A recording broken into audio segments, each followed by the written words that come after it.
ये कहानी बहुत खतरनाक है, आप लोग बहुत डर जाओगे। अकेले मत सुनना, आप लोग का रूह कांप जाएगा। अकेले सुनने की हिम्मत मत करना। यह कहानी शुरू होती है एक हंसते खेलते परिवार के साथ, लेकिन इसका ऐसा दुखद अंत होगा यह किसी ने सोचा नहीं था। शिखर और अवंतिका दोनों की शादी को 2 साल हुए थे। आज शिखर के छोटे भाई रौनक की शादी पक्की हो गई थी। अमृता और रौनक दोनों एक दूसरे से प्यार करते थे। कुछ ही दिनों में दोनों की शादी होने वाली थी।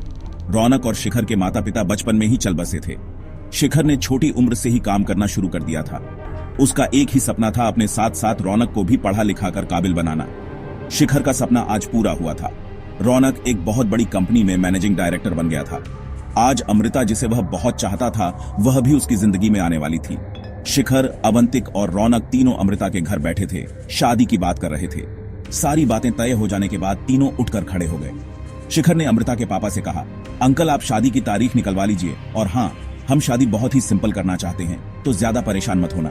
शादी का सारा इंतजाम मैं देख लूंगा। अमृता के पापा जगवीर जी ने कहा, बेटा तुमसे बात करके तो मेरा मन ही हल्का हो गया। तुम चिंता मत करो, मैं सब कर लूंगा। शिखर ने अवंतिका की ओर इशारा किया। दोनों विदा लेकर चल दिए।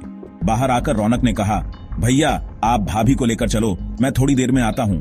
यह सुनकर शिखर ने उसे घूरते हुए कहा, तुझे पता है ना रात कितनी हो गई है, सुनसान रास्ता है, जंगल भी पड़ता है, चल हमारे साथ। अवंतिका ने कहा, ऑफो आप भी ओल्ड फैशन हो, इसे थोड़ा सा टाइम दीजिए। अमृता के साथ बिताने के लिए इन दोनों की जिंदगी का आज बहुत बड़ा दिन है। यह सुनकर शिखर हंसने लगा। रौनक को वहीं छोड़कर दोनों वापस चल दिए।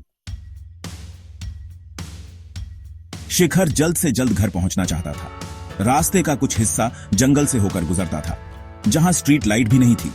शिखर बहुत संभल कर गाड़ी चला रहा था।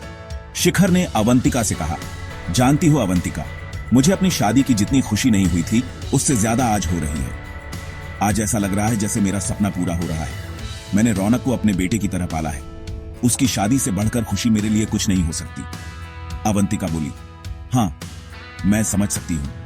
मेरे पापा ने जब मेरी शादी पक्की की थी तो वो भी कितना खुश थे। आज तुम वही खुशी महसूस कर रहे हो। तभी गाड़ी को तेज झटका लगा, जैसे गाड़ी किसी चीज से टकराई हो। शिखर और अवंतिका घबरा गए। शिखर ने फटाफट ब्रेक लगाए। अवंतिका की चीख निकल गई। शिखर ने कहा, पता नहीं शायद कोई जंगली जानवर होगा, मैंने बातों के चक्कर में ध्यान से देखा नहीं, मैं उतर कर देखता हूं। अवंतिका बहुत डर गई थी। उसने कहा, नहीं तुम नीचे मत उतरो, चलो यहां से फटाफट। शिखर भी घबरा गया था, लेकिन फिर भी उसने कहा, उतर कर तो देखना पड़ेगा, कहीं कुछ गाड़ी के नीचे न फंसा हो। गाड़ी को कितना नुकसान हुआ यह भी देखना पड़ेगा। वह अवंतिका से बात कर ही रहा था, तभी अवंतिका सामने शीशे में देखकर चीख पड़ी। उसे देखकर शिखर ने पीछे मुड़कर देखा। एक आदमी खून से लथपथ सड़क पर खड़ा था और अपने आप को घसीटता हुआ उनकी ओर आने की कोशिश कर रहा था।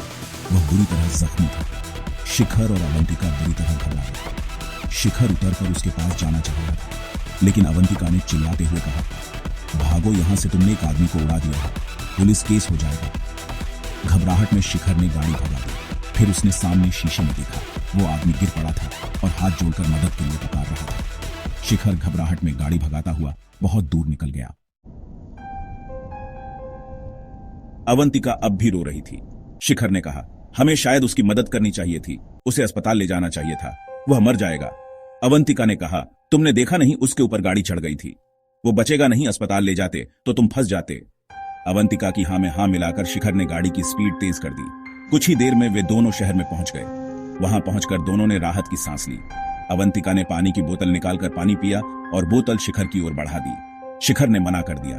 कुछ ही देर में घर आ गया। शिखर ने गाड़ी पार्क की ओर उतर कर देखा। गाड़ी पर सामने से डेंट पड़ गया था। एक ओर की फ्रंट लाइट भी टूट गई थी। अवंतिका जल्दी से गाड़ी से उतरी और शिखर को लेकर अंदर आकर सोफे पर बैठ गई। शिखर को बहुत पछतावा हो रहा था। हे भगवान, आज ही यह सब होना था, पता नहीं बेचारा बचेगा या नहीं। अवंतिका बोली, शिखर अब इस बात को भूल जाओ, उसे बचाने के चक्कर में तुम्हें पुलिस पकड़ लेती और हम सबका क्या होता। शिखर ने अवंतिका की बात में सहमति जताई, लेकिन उसका मन अंदर से उसे कचोट रहा था। बार बार वही दृश्य दिख रहा था। खून में लथपथ आदमी उठकर किसी तरह उनकी ओर आ रहा था। फिर वह गिर पड़ा और जमीन पर पड़े पड़े हाथ जोड़ रहा था। शेष आगे, इसके आगे भाग 2 में मिलेगा।